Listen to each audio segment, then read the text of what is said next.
the Halloween 45 reunion. My name is Jessica, I write for Morgue magazine, and we're here, I'm sure I don't need to tell you, Nick Castle, PJ Souls, Sandy Johnson, Sandin, or Sandin. And I know probably everybody has a lot of questions. I have questions too, so we'll kind of go back and forth. I'll start it off and we'll see who has some burning issues that they want to share with us. So just to warm things up, let's start from the beginning. Like, how did each one of you get involved with this movie at the very beginning? Should I start? Whoever wants to go first. This doesn't go. I'll get closer. Hi, everyone. I got involved because I went to film school with John Carpenter, and back in the day, and about 10 years later, he got this project going, and I was about to direct my first film, and I said, you know, I'd love to come to the set and just hang out. And he went to the set, and he went, why don't you put the mask on and just be the character? So it's as simple and crazy as that, and now 45 years later, here we are, still celebrating this crazy little, you know, independent movie. So that was mine. Cool. All right, cool. Is there any flexibility in that? That's okay. All right, I think you can hear me. So I was obviously an actress starting out, and I had done Carrie, and I think John Carpenter had seen me in Carrie and asked me to audition, and I read with him, and during the course of the reading, he asked me if I wanted to do the part because he had already seen a bunch of girls, and I said, of course, you know, why did you choose me? He said, well, you're the only one that said the word totally right. And I said, well, how else would you say totally? So that's why you got the part. And I was so happy to do it. And it is amazing, 45 years later. It's crazy.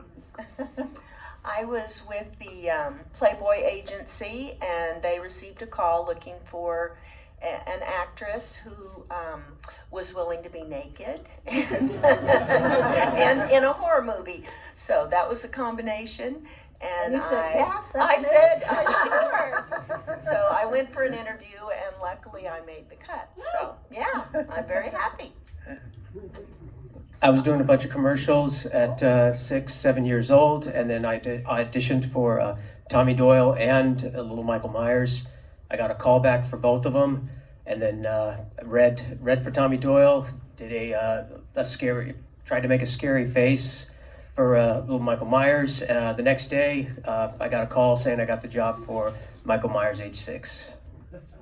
Awesome.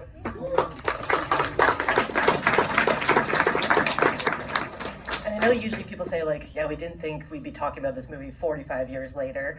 Did you have any particular preconceptions going into the movie that changed once you did the movie? Were you just like, this is another gig, and then it turned into be the best movie of your life, or vice versa?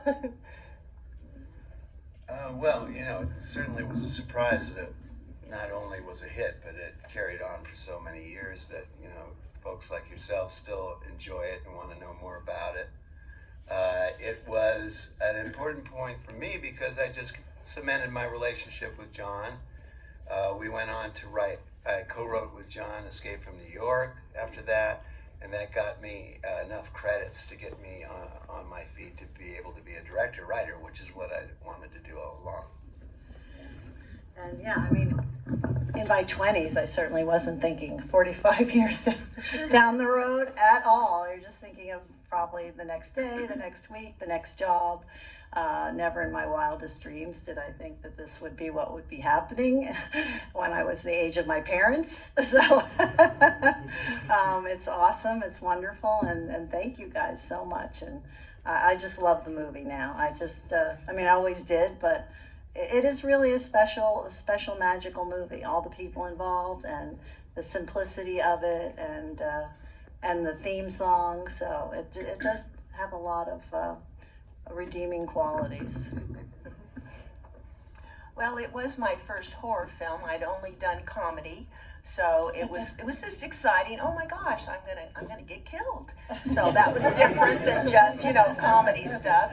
So I didn't think about it becoming a big hit. I mean, it was very low budget, a lot of new people in the film, so it probably didn't cross my mind, but wow, today it's like, wow, And like PJ said, now when we watch the movie, we see it in a whole different light.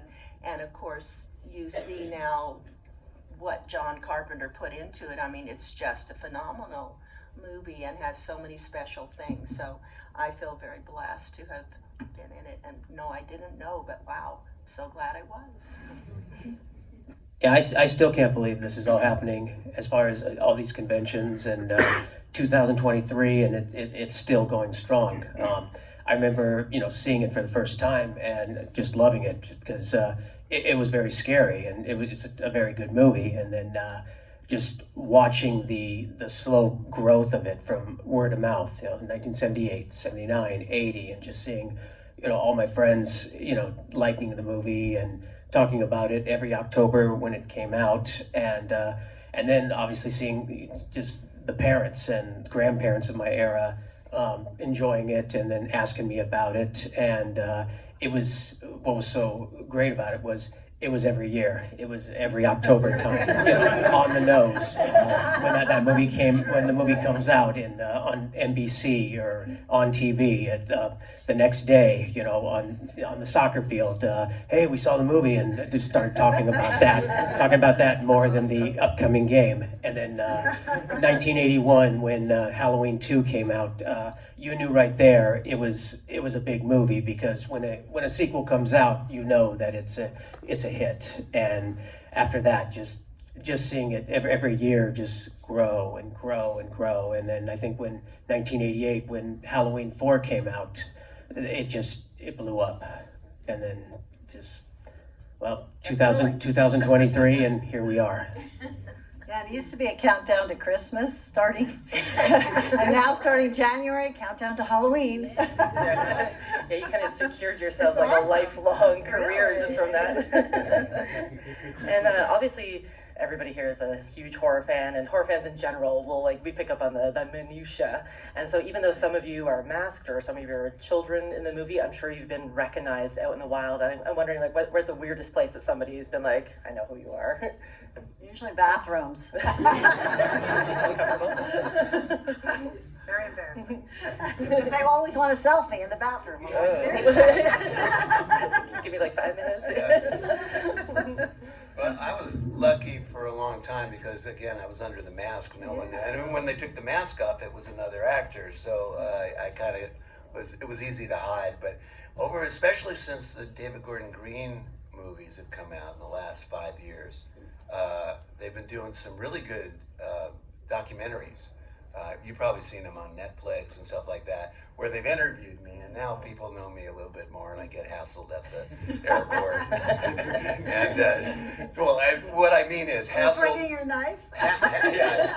Hassled by some of these people that aren't fans. They want you to sign so they can resell it and stuff like that. Make a profit. That's okay. That's another gig to have. But then occasionally I'll have someone on the street walking my dog going like that. Notices the way you walk.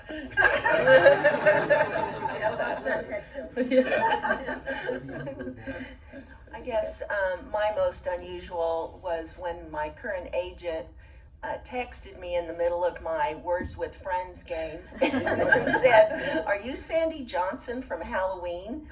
And it was like 40 years since I had really thought about Halloween. I was a teacher and had a whole different life, and it was very random, to say the least. Yeah, who is this? Probably the same as what happened to Nick when I was coming back from a convention in Houston at LAX. It's like midnight, and 3 people came up to me and said, "Hey, Will, Sandin, can you sign this?" And I was just stunned that they recognized me. And then people around were like, "What the hell?" They didn't know who I was. Have Should the have picture on talked to your that phone. guy on the flight. I sat next to him. Do we have any burning questions from the audience? I know it's early. Yeah, in the corner there. I just wanted to ask, what was it like to work with Jamie Lee Curtis? Good question. Why don't the girls go? Yeah, well. You especially. Well, yeah, I don't think you worked with her. Yeah. You didn't. Yeah, she did. Well, from day one, actually from before that, we all met at the casting office just to get to know each other and take pictures. So the picture I have of the three of us, and I think it was used in the last one, the last Halloween. From the moment we said hello, it was nonstop giggling and laughing, and it's as if, you know, we had been transported back to high school. Jamie was only 19, Nancy and I were a bit older, and so it was nice to have her energy and her, she was very bubbly, and we just got along instantly. So all the walking down the street, walking out of the school, anytime we were all together, it was just such a great feeling of camaraderie and of joyfulness. And those are the things that make filming and make the movie magical, because I think it comes across on screen, you know, our actual true relationship. So you can't fake that. So it was, I just remember that time as being really special. Nobody else? Well, we became friends on the set. I mean, most of the She time. was friends with everybody. Yeah, most of the times I remember Jamie were, you know, we're having lunch together. You know, whatever cheap food John gave us. Sandwiches. Sandwiches. It wasn't a big budget catering job. No. But he was just hanging around, waiting for the, you know, the set, crew to like the set, and then you just say what's going on. And she's just really a lovely person, Yeah. so pretty too. And very outspoken, not shy, you know. Yeah. Yeah, she definitely shows that now. I know she's like a warrior for Yeah, a lot she of things, definitely which is is. awesome. And that brings up a good point. Like, some of you didn't get to see her on set. Did the four of you ever really come together on set, or did you kind of find each other in between afterwards or at the very beginning?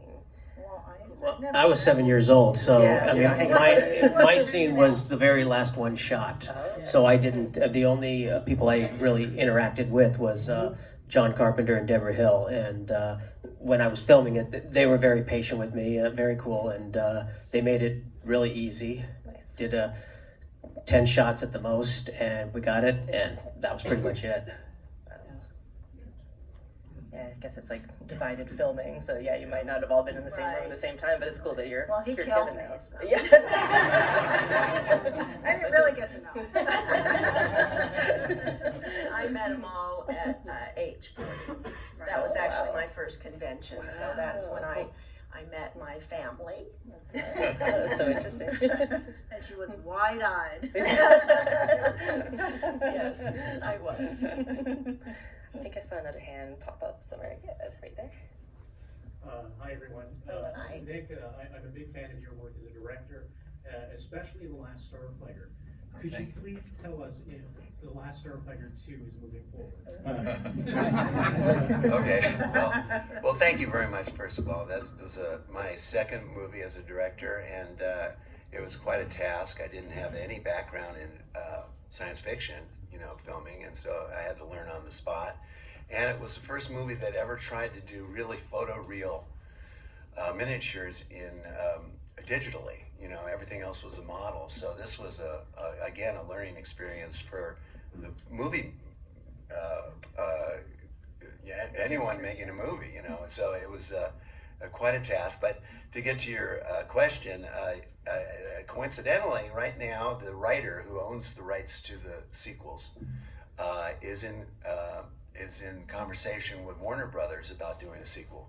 So they're very serious about it. They've talked about a couple of people to shepherd the movie going forward. He's asked me to, you know, to be there to kind of oversee the screenplay and stuff like that. I won't be directing, and I'll step back and let the younger generation figure that out. But I hope it happens, because I know it's going to be like a sequel. It'll be like a 40 years later sequel where we'll still see the main characters grown up or aging, you know, whatever, and hopefully the screenplay will be honor the first one and make it even better. So thank you for the question. A question in the corner there. Question, Will Sandin. When's the youngest you actually watched the entire movie? Good question. That is a good question. I was actually 8 years old. I didn't see the whole movie until I watched it on TV, if you even remember that one. We had to leave the theater at the premiere because my sister was getting really scared. I think that scene, Bob's scene, in the cupboard, that did it for my dad. He was like, all right, that's it. We're out of here. So I finally watched it in somewhere, I was 8 years old, the following Halloween, or maybe a little bit later than that, because at that time, the movies, the movie would stay in the theaters for quite a long time. It would take a while before it finally went to cable, and when it went to cable, it was a big thing. And finally got to see the end, to see what happened, and the fact that he didn't die, that made it even scarier. So, and then I can't tell you how many times I've seen it after that. Did you see anything you liked?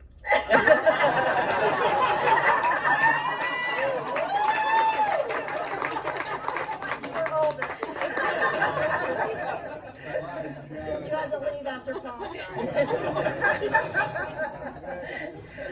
And speaking of that, like for the ladies here, both of you obviously showed yourself on screen. How does it feel knowing that like maybe your children or grandchildren have watched this movie now? No, I haven't watched it yet. My son was 13, and he was more afraid of Michael Myers because we went to a screening, and Michael Myers, they had somebody dressed up as Michael Myers walking around the audience as we were watching. He was pretty freaked out.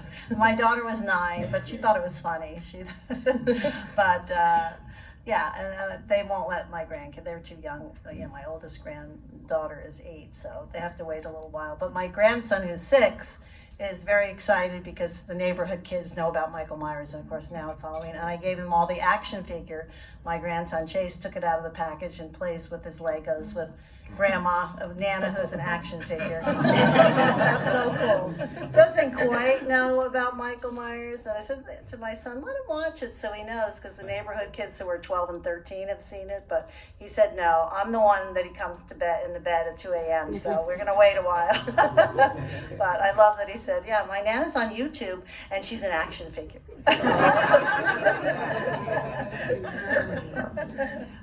My family is not a horror family. My dad was. Unfortunately, I lost him very young, but no one else likes horror. So I don't think any of them have seen it. When I ask them about it, oh no, I don't want to have nightmares, and I don't want to see you dead.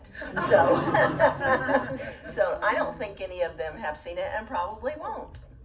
Oh, maybe It's that's a bad movie. idea. I know. They get scared. I don't like horror stuff. Yeah.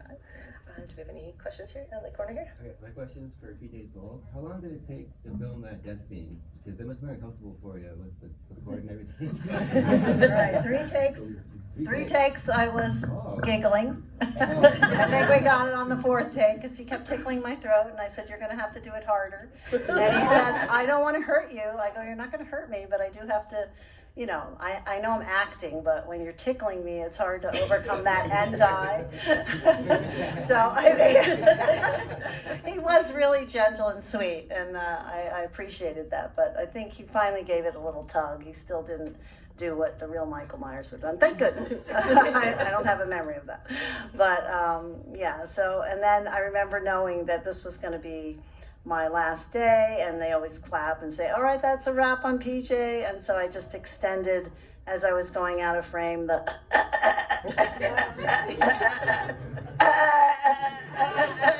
because I was like, oh, I don't want to leave. Wake back up again. Yeah, get back up. Did you film it separately with you on the phone with Jamie Lee Curtis too? Like, was it? Well, yeah, that was in the room, was and then set- that oh, was, at the of same course, time. yeah. I don't think it was a one long Oh, I wasn't scene. sure. Yeah, Yeah. no, yeah. Thank you.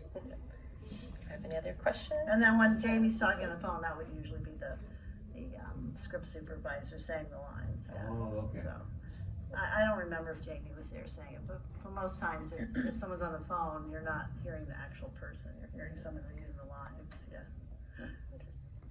Question at the very back. My question was if you've all seen Halloween Ends and what your opinion was on the ending. No, I haven't.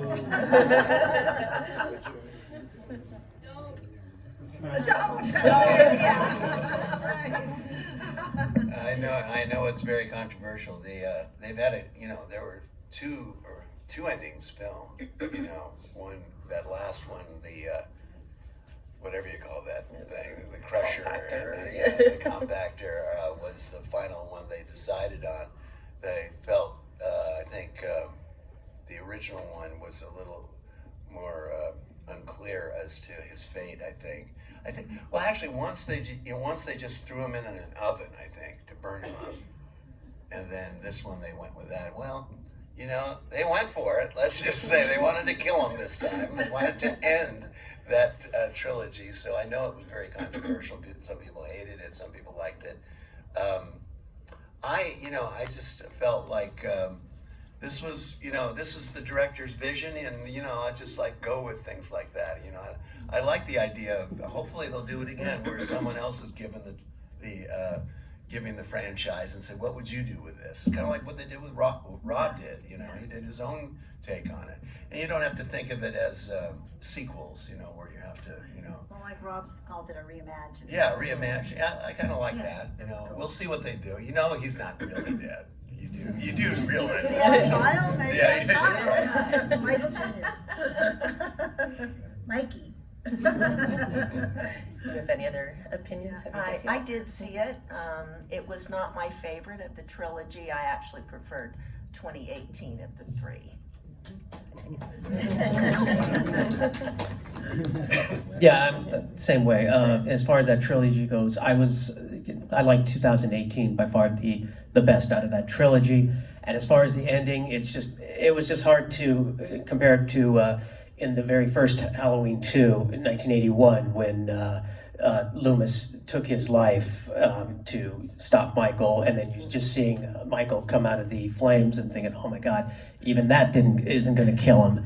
And then he finally just went down to his knees and then on the ground, and then you're like, okay, he's dead.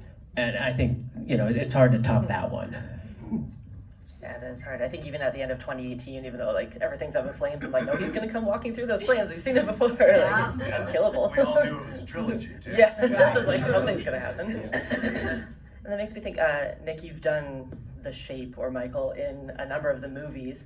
What is it that you think that you bring to the character that they're not just slapping a mask on any old person? Well, it's a good question. I mean, I've never really quite understood, and there was no planning or rehearsing, for Michael Myers when I did it originally. John, and I just went, okay, let's go. And I asked him. A mask fit you. The mask fit. It's like Cinderella's Yeah, that's slipper. right, exactly. And John didn't have many instructions in terms of how to walk and things like that. I just kind of did whatever seemed instinctually right for the character. And as far as doing it again, I only did some cameos in the final 2 of the 3 as Michael. In fact, in Halloween Kills, the piece I did was cut out. And you can see it on the DVD extras if you want to see it. It's just a very simple part where he's in the bathroom attending to his wounds, and that drone comes in and he slaps it away. So you don't see that in the movie. David, I think rightfully so, decided, let's do it where you don't even see who's doing that. And we'll know it's Michael, but it's be a little bit more suspenseful. So I thought that was a good move. And then in the last one, I played the Flasher. I don't know if anybody saw me there. Doing this, and I knew her line. Okay. Yes, you don't know that? I didn't know that. Yeah, I do. You just see anything you You like? didn't see anything you like. I'm doing this with a bunch of condoms under my. You didn't ever see that? Oh, I'll Now show you I'll the watch picture. it. I'll show you the picture at my booth. No call back to the head tilt? No, Any of those? none of that. No? We did that in the first one, 2018. We did it. Oh, you did? Yeah. Okay, cool. Question of the day. Yeah, that's So my question is to all of you, what are your top 3 favorite scenes of any movie? Any movie in the Halloween? franchise? Yes, no, yeah, the franchise. How do you rank them? Well, I love Bob's Kill. Yeah. Jeez. I would say Bob's Kill, Bob's Kill and Your Bob's Kill. That whole sequence is a good one, but there's those 2. And then I really like because it is kind of chilling, the moment that I rise up in the background in the bedroom. That I mean. And the music. Oh, the music. I love it there. And someone had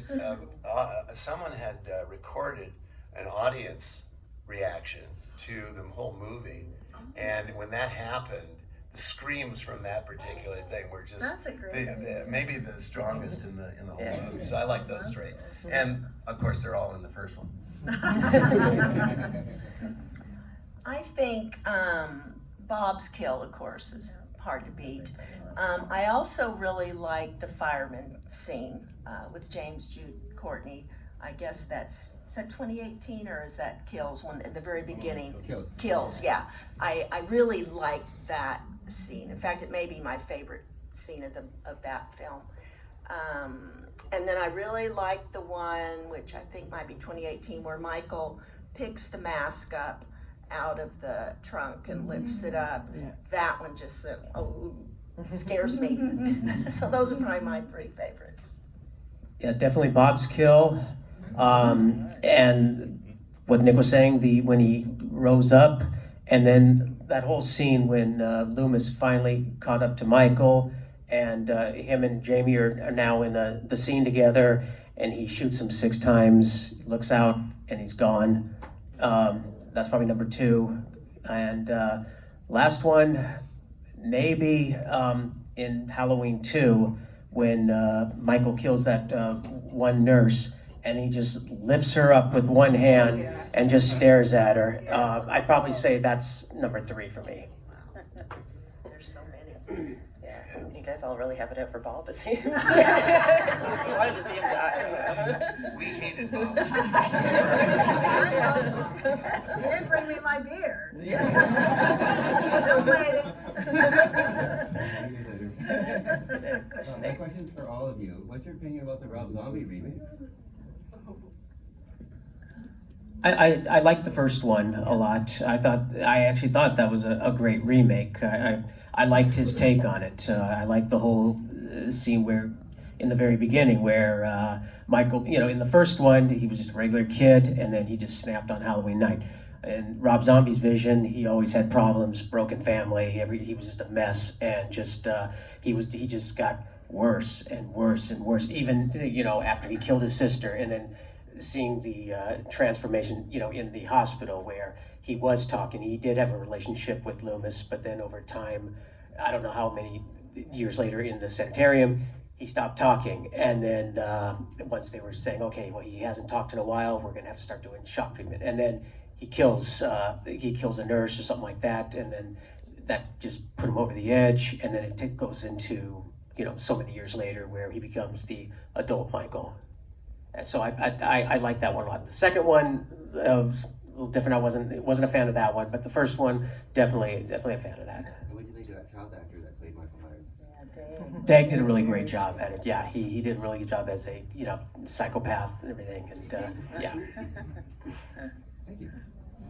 I actually haven't seen it. When I first joined the con scene, I had a friend who was heavily into horror. I said, make me a list of all the ones that are super gory, because I don't want to see those. And I had this huge long list to watch because so many horror movies had been made while I was taking care of children and teaching. So Rob Zombie was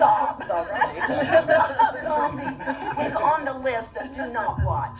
So I actually haven't seen it. So you haven't seen Devil's Rejects? No, actually I saw that one. Oh, Yes, I did see that one. Yeah, I only saw the first one of Rob's, and yeah, I love Dig Fairch. I thought he did a great job. Not my favorite thing, but again, it was a reimagining, so I took that into account. But I actually am the person that gave Rob Zombie my original Halloween script for his 40th birthday. So after we did the Devil's Rejects, he invited me first off to a little barbecue at his house, and Johnny Ramone was there, and I was so grateful for that invite because Johnny passed away about 3 months after I had gotten to see him again for a final time and give him a hug and tell him our movie will live on forever, Rock and Roll High School, and that was sweet. But then it got to be the invite for the 40th birthday party, and I thought, what do you give Rob Zombie? I have no idea. And I had all these scripts, and I was missing the cover to my Halloween script, and it was all marked up with notes, which of course I'm sure he loved. And I wrapped it up, went to the party, it was pouring rain. I walked into this club, and there were all these gifts, and I put this little thin package, and all night I'm thinking, oh my God, it's gonna be dropped in a puddle, someone's gonna run over it, he's never gonna get it. And Nick Cage walks in with a shrunken head, and everyone's gathered all around. Okay, that's gonna be his favorite present. 7 o'clock in the morning, back then we have answering machines, and my phone rings and said, who is that? I'll let the machine get it. And so a couple hours later, hi, it's Rob. I just want to tell you that is the best present I've ever gotten. No one's going to touch it but me. It's wrapped in plastic. It's going in my vault. Thank you so much. And then a couple years later, he did the reimaginings. But he didn't have me in any of them. Get your script back. Yeah, I think like people are very hot and cold about Rob Zombie, but regardless, I always say like people talk about his movies, and there's always a scene in every one that disturbs me until the end of time. So he does it well. I think I saw another question here. Yeah. This is for Nick. You mentioned the head tilt. Was that something that was scripted, or was that something that you improvised? It's genius. Yeah, the question was about the head tilt in the killing of Bob. No, that wasn't either scripted or improvised. That was a direction from John Carpenter during the course of shooting the scene. So, he was off camera and just, called out to me and says, Nick, tilt your head to the left. And at the time when he was doing it, I didn't exactly know what he was after. So that's me just being puppeteered by the director. And it wasn't until I saw it in the dailies that I said, oh, that's cool. It's kind of like he's admiring his work, So that was it's become, as you obviously are noting, a very iconic moment for the character. And John did a lot of little things with Michael in terms of humor and quirkiness, just to give him some three-dimensionality. Otherwise, you have that flat face, which was genius, I think, from Tommy Lee Wallace's thing. But otherwise, you wouldn't have had, you just had a blank slate. But you got a little sense of him with the humor. I still don't understand, if you start to think about it, putting on the sheet, putting on the holes in the sheet, putting the guy's glasses on, now I'm walking in. Yeah, very quirky guy suddenly. There were scissors down there in the kitchen. He cut out the hole. Oh, yeah. Gotta look creative. You don't want to just be a slasher. You want to have a twist. And then hiding all the bodies the way he did. Yeah. The tombstone. Right. All Put that me in the stuff. closet. Yeah. There's a lot of quirky stuff. Oh my God. He's a busy guy. And I wonder too, Nick, as a masked actor, like what is the best and worst part about being somebody trying to work with a mask on all day? Well, the best part is for that character, not just because he's masked, but you don't have to remember any lines. That's good. I did not study acting. I was never wanted to be an actor or thought I had any talent for that. But so it's just so coincidental that's how I'm really known. What I'm known for is some acting job. But it wasn't too bad. People I think in later iterations of the movie had tight ones on. It was uncomfortable. This one seemed to be loose, easy. I could take it on and off, whenever we weren't shooting. So it was not too uncomfortable. And it's what it's like to do that is it's not like anything else. It's like putting on a mask and running around.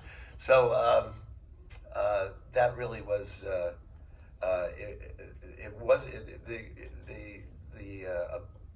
the ability to take it on and off made it comfortable. So. Do you have a mask at home? I used to have the original mask, but then I gave it back to Deborah Hill when they did number 2, and I never got it back. Oh, where that is now. No. Who has it? Come on. Yeah. A question there. Yep, I have a question for Nick. Okay. Please hold. Let's see what Rachel says. I just went to the green room to eat. Important Have your update. mask. Yeah, okay. Yes. Was it difficult to watch the other films with somebody else playing Michael Myers, or the shape, like, was there ever a moment where you were watching and like, no, he wouldn't do that, or he wouldn't move like that, or like, I would do it this way? I feel like that would be. You know, no. As it went on, you know, I went on to do my other stuff, you know, as a director and writer, and I didn't pay a lot of attention until about, I don't know, 10 years ago when Sean Clark, my manager, asked me to come to these shows, and then I just started to. I didn't even see the sequels, you know, at the time, you know. And I went back and saw the sequels then, and I said, "Oh, that's good. That's okay. Ooh, that mask is weird." You know, things like that. I was like, why'd they do that? You know, but Deborah actually, I think the reason that she wanted the mask from the original one is that they tried to reimagine it, or not reimagine it, but remake it in the same style, and couldn't really do it right. So that's why they wanted that one. Maybe they took that. I'm assuming they had a couple extras in that one in case of the fire and everything like that. But yeah, I didn't see them until about 10 years ago, and you know, some were good, some were eh.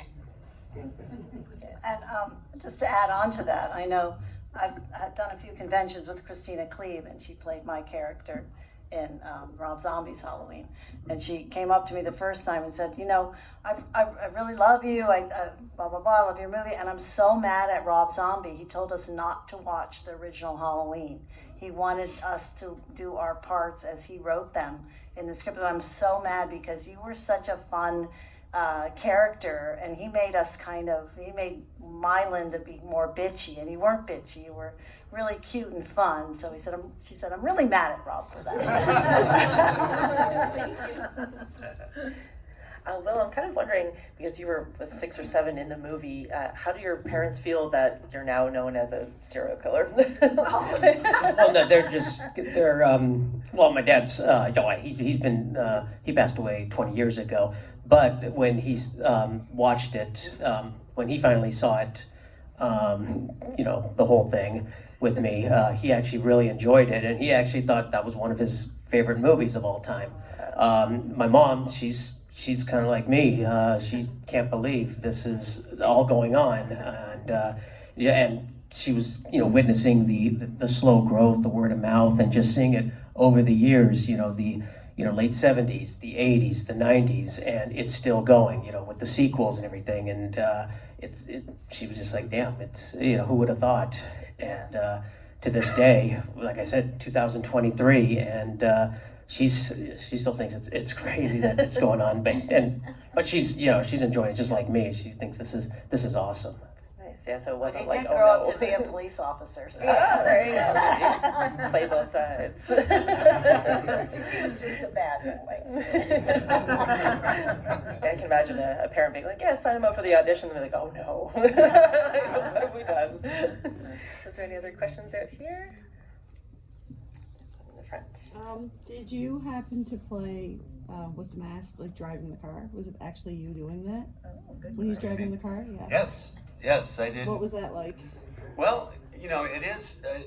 Tommy made the eye slits larger than the Captain Kirk mask that was there, so it was a little easier to do. But you did have to turn your head in order to see, you know, make sure you weren't, you know, driving into some poor person walking down the street. And you know, most of the things were just, you know, a block, you know, and the block was cordoned off. There was a police officer there to make sure that we were not in violation of anything. And yeah, so that is the car out there. You know, I don't know if you all saw that one. Yeah, that's the really one. Cool. Yeah. Question? My question is for Nick. Whose idea was it to name your cat Michael Meowers? I don't know if you heard that. I have a black cat and we named him Michael Meowers. And we named him very specifically because we wanted him to be a killer. Yeah. The month before we picked him up at the pound, he's a rescue cat, we had mice infestation of our kitchen. I mean, little ones like that going all around. What? And I tried to catch him with this and that, and nothing was happening. My son said, come on, we got to go get a cat. So we went down to the town, and there was this cat behind the cage, and it was rubbing up, and it seemed like a really nice cat. And then it did say there in small print, "will bite." That's the one. And I say, well, okay, let's get that one. We figured after time, holding him and everything else, he would be a great cat to cuddle with. No. He is a Michael Myers. He is Michael Meowers. I may still have a scratch from, yeah, here's one. That's from the last time I picked him up. So he's a mean little guy, but he's become this iconic character to a bunch of the fans know about him because I put him on social media, and he's a trip. Did he help with your problem? Oh, he killed the shit out of him.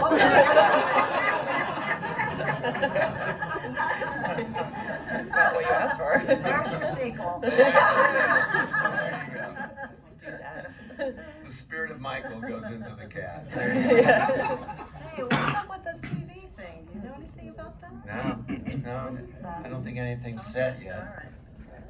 All right. And you mentioned social media. How has the movie and your relationship changed to it now that everybody can watch you all the time, essentially, and follow you around? Has things changed for you as actors or just fans?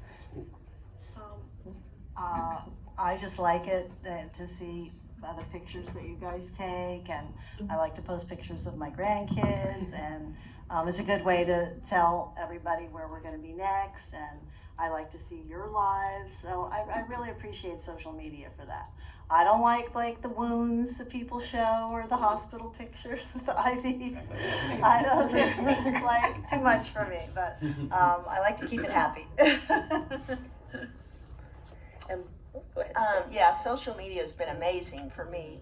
I have lots of fans. I love interacting with them. I love to find out who their cats and kids and all of that stuff is, what they do. So yeah, that's been amazing. It's also brought me back to acting. I had to leave because I lost both my parents, and it just pretty well devastated me. I moved back to Texas and just became a teacher. But now all of that's behind me, and because I've been on social media, I'm working again. So I have a couple films coming out, and I'm excited about that. Executioner will be out next summer. So social media has been amazing for me in a lot of ways, but most because of all the fans. I love it when they interact on my sites.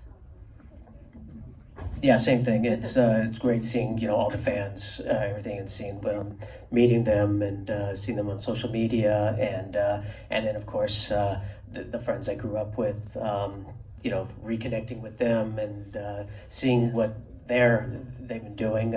Without it, you'd be 20, 30 years later from when you grew up with them. You're like, gee, I wonder what they're doing. And so seeing that, and then of course they talk about when I first reconnect with them. They're like, I still thought about you when I saw that movie. So it kind of that helped this franchise just keep going and going. Never gonna go away. Because it was such a different sort of movie, and everybody was like all hands on deck during Halloween. Just wondering if there's anything you learned during the filming that you've brought with you to your other roles or other projects after that. Well, I mean, this helped exactly as I had hoped, because I got to be on a set for the entire run of the picture. I got to meet the crew, which was a great crew, and see how John interacted with the crew. He was a very steady hand, but also very, very warm. And also just watching, John's very clever with the camera, so I picked up a few ideas from that. So that whole experience was very important for me.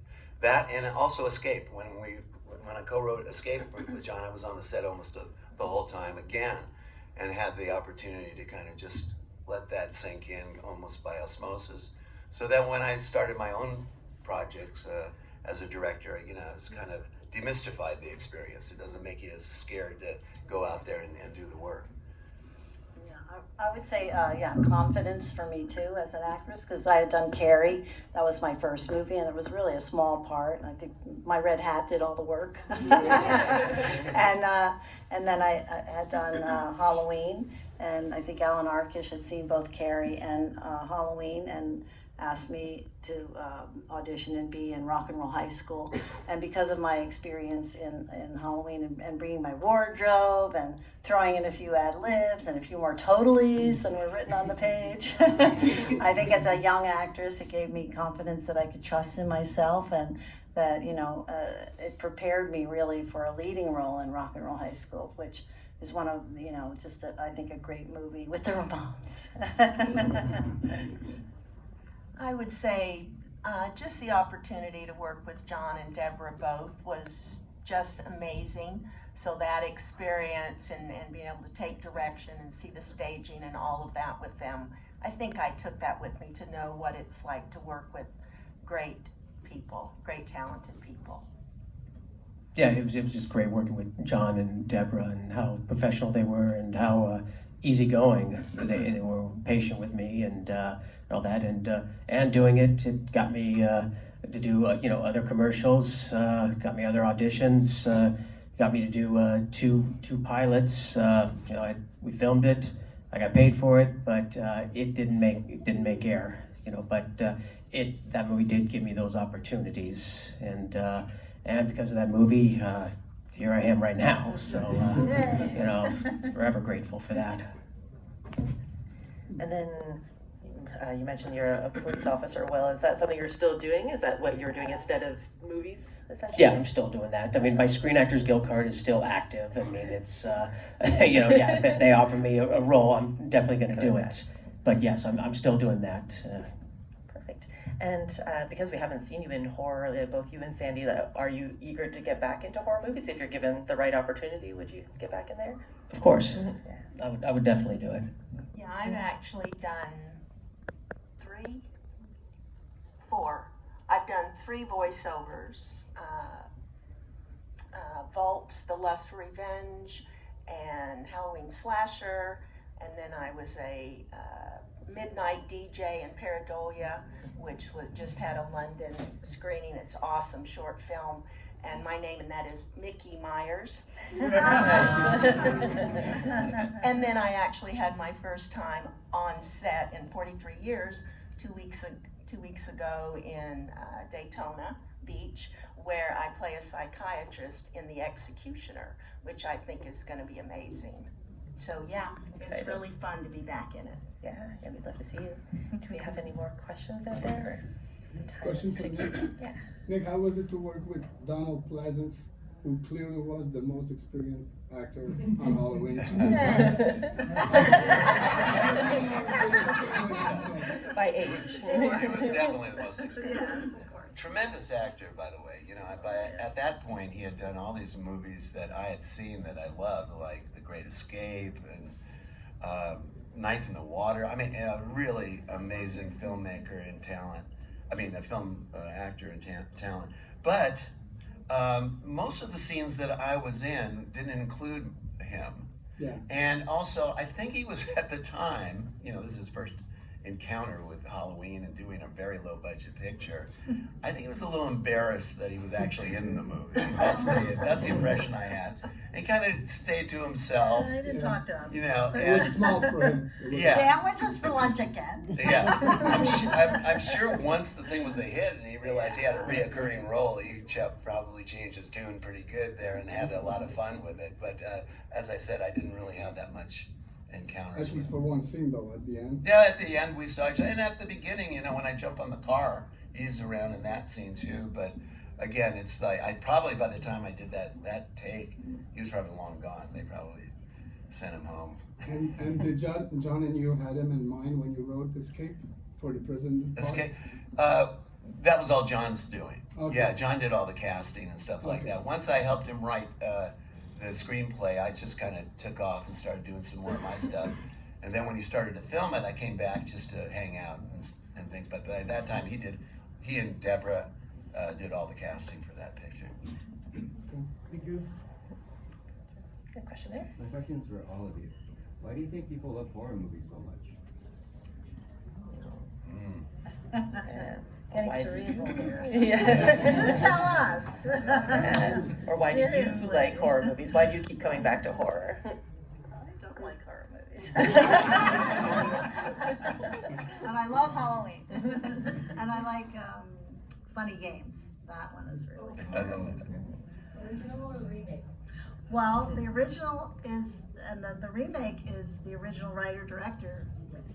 So I think that's really interesting that 20 years later he remade and, didn't rewrite, but remade his own movie. So I think that's amazing. They're both great. And I love, what was his name in that? Michael Pitt. He was the star of that second one. Oh my God, that was such a great movie. So scary.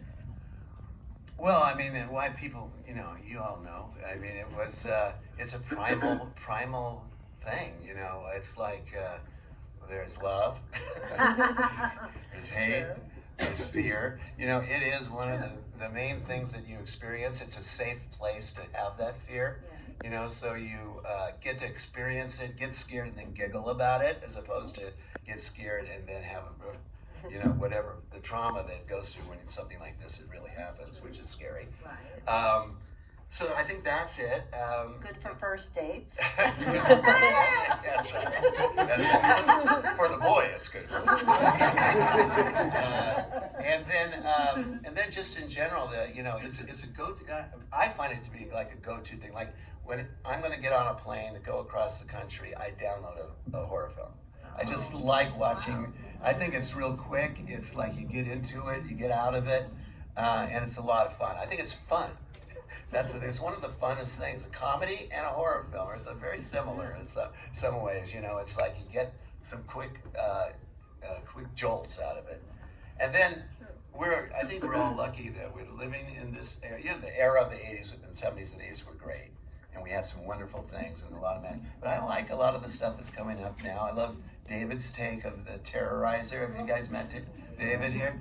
What a good actor. I mean, what a great actor. And Lauren in that same movie. And there's just a lot of cool things going on now. And I think it's a great place for filmmakers to express themselves. It's a metaphor for so much of life. So. I really like psychological horror more than the gore. So for me, I think that it's so creative. I don't know, they just mess with your mind. And so I think that's what's cool about, I love psychology. I studied psychology. Now I'm a psychiatrist, So anyway, I think psychological horror is interesting. Not all horror fans like it, but I think a lot of people do like it from the psychological aspect, not just from the gore. Yeah, I think just like when comedies, people want stuff that's funny. I think people enjoy stuff that's scary too, and so it's kind of like, and then everybody likes as far as trick or treating and Halloween. So those horror movies kind of remind you of Halloween. Same way, why do people like holiday movies? Everybody loves Christmas. Around Christmas time, you're going to watch those holiday movies. So I think those horror movies are kind of like in the same thing. It kind of reminds you of those kind of holiday type stuff, and people they get scared. The psychological part of it, and then of course the monsters universe and all that. Those kind of horror. Those were just cool. Kind of like comic books and everything. Same thing. Yeah, there's a horror film for every time. There's a Christmas horror movie, Easter horror movie. They've taken over everything. Valentine's Day. Looking back on your performances now, I would hope that you love what you see, but is there anything looking back you're like, oh, I wish I did this a little bit differently?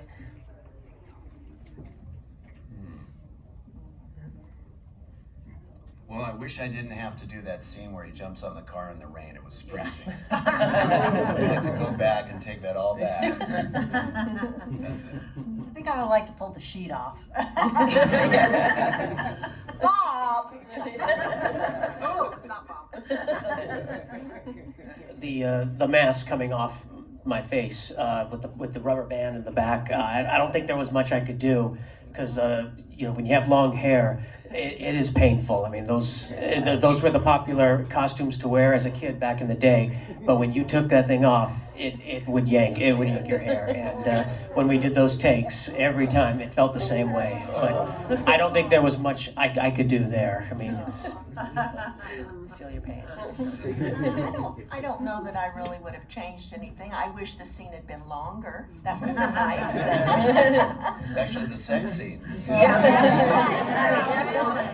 with that guy? Absolutely.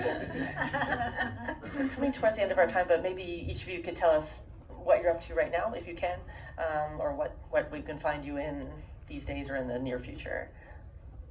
You'll see me with my grandkids. And really, I mean, I'm just getting older and enjoying going to the conventions and, you know, clearing out a lot of boxes that have stacked up over the years and spending time with my family. My son and his wife and 2 kids live in Chesapeake, Virginia, and my daughter and her 2 kids live near me, about 20 minutes away. So I'm pretty busy being Nana and just enjoying this. It's just been fantastic. And I also love that, you know, like I said before, Rock and Roll High School has been gaining more and more recognition, and I wish the Ramones, I know Marky's still around, but I wish they were still here to enjoy all the love they're getting for that movie. So thank you guys. Oh, well, there's a few things, you know, floating around that would be a minor miracle if they actually came to fruition where I would direct. Again, but I'm not looking to do much, you know, I'm not putting much effort into doing new things. I'm really retired now. I enjoy, like you, my family. And then this has really become, these conventions, a second kind of, you know, career. And while we do them, you know, every once in a while, but this year I did like 12. Yes. All around the country. I'm going to go to Manchester tomorrow. They fly you around. It's just quite a treat. And then I get to meet all you guys, which is a lot of fun. So it's a full life, and I can look back at my career and just be thankful I had these opportunities and then enjoy the time that's left. No, and then every time we come to one, we're like, do you think, oh, it's raining, are people really going to come? And then we're just so surprised. So it really is amazing. It's like you're doing a show on Broadway or something, and are they going to buy tickets? And oh, we're sold out. And it's always amazing. Really, really, really. So you guys just, you know, you keep this wonderful movie alive, and we really are so grateful because it makes us feel like we're still alive, so thank you. I have grandchildren as well in Tennessee and Colorado, which I love. The fishing pictures I get every week. I have a grandson that loves to fish, so every week I watch the fishes get bigger, as he does. So that's really fun. Of course, the cons have been amazing. It's really opened up my life, and like them, we've been traveling a lot. I've been to Germany and UK and Canada now, so that's really fun. And of course, now I missed out on all those years of acting. Now I'm getting to do that again, which is really fun because, like I said, it really did get cut short. I was doing quite well, actually, with films, and then it just all stopped for me. But now I have it back again, and I'm still alive. I can still do it, so it's very cool. I'm hoping to do more cons this upcoming year. My current job, I retire in 4 years, and that went quick. I can't believe how time went fast on that job. And if, you know, like an opportunity comes up with, you know, an acting role, whatever, I'm definitely going to take it. I'm definitely going to do it. So that's, you know, what I have planned. Cool. Well, thank you so much, guys. That's the end of our panel.